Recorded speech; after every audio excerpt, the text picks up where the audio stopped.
7 अगस्त को राहुल गांधी ने press conference में कहा कि इलेक्शन कमीशन बीजेपी के साथ मिलकर देश भर में वोट्स की चोरी कर रहा है। उन्होंने कहा कि एक बड़े सिस्टमैटिक तरीके से वोटर लिस्ट में फेक वोटर्स ऐड किए जाते हैं और ये सारे वोट्स बीजेपी को जाते हैं। विधानसभा और लोकसभा के बीच में जादू से नए वोटर आते हैं और जहां भी इन नए वोटर्स ने वोट किया वहां वोट बीजेपी को गया। 5 तरीके इन्होंने बताए जिससे ये किया जा रहा है। पहला, डुप्लीकेट वोटर्स, यानी एक ही वोटर के अलग अलग जगह 2, 3, 4 वोट्स कर देना। दूसरा, फेक और नॉन एग्जिस्टेंट एड्रेस पर रजिस्टर्ड वोटर्स। तीसरा, एक ही एड्रेस पर रहने वाले ढेर सारे वोटर्स, जैसे कि एक एग्जाम्पल देखने को मिला जहां एक घर के एक ही कमरे में 70 से 80 वोटर्स रजिस्टर्ड थे। चौथा, ऐसे वोटर्स जिनका प्रॉपर फोटो ही नहीं है। और पांचवा, ऐसे वोटर्स जो 70, 80, 90 साल के हैं लेकिन जिनको फर्स्ट टाइम वोटर के तौर पर रजिस्टर किया जा रहा है। राहुल गांधी ने इस सब को लेकर ढेर सारा एविडेंस प्रेजेंट किया, जैसे कि बैंगलोर सेंट्रल की महादेवापुरा असेंबली सीट पर यहां 1,250 फेक वोटर्स देखे गए। इन्होंने यह तक कहा कि इलेक्शन कमीशन अगर इलेक्ट्रॉनिक वोटर लिस्ट दे दे तो यह साबित कर देंगे कि नरेंद्र मोदी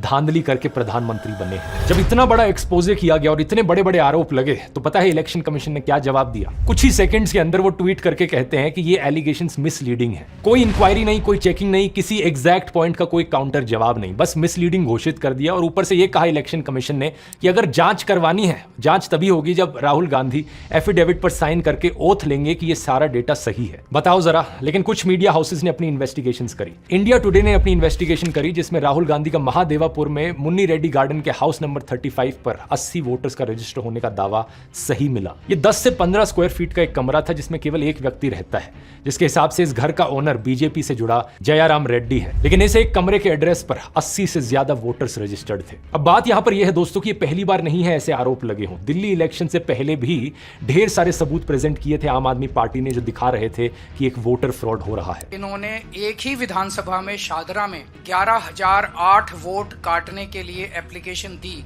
उस वोटर फ्रॉड को भी कई सारे मीडिया चैनल्स ने कवर किया था, ग्राउंड पर गए, लोगों से बात करी और वो चीज सच मिली। इस चीज को मैंने बड़े डिटेल में कवर किया था। यहाँ रिलेटेड वीडियो के लिंक पर क्लिक करके आप उस वीडियो को देख सकते हैं। सवाल लेकिन इलेक्शन कमीशन से पूछा जाना चाहिए, आखिर कितना सबूत चाहिए तुम्हें जिसके बाद तुम मानो कि यहाँ पर कुछ गलत हो रहा है। फ्री एंड फेयर इलेक्शन कराना इलेक्शन कमीशन की जिम्मेदारी है, तो सवाल उठने पर इलेक्शन कमीशन एक्शन क्यों नहीं ले रहा? बहुत सारे सबूत दोस्तों जो राहुल गांधी ने बताया, आप उन्हें खुद जाकर वेरीफाई कर सकते हैं। इलेक्शन कमीशन की खुद की वेबसाइट पर ये नंबर्स डालकर चेक कर सकते हैं।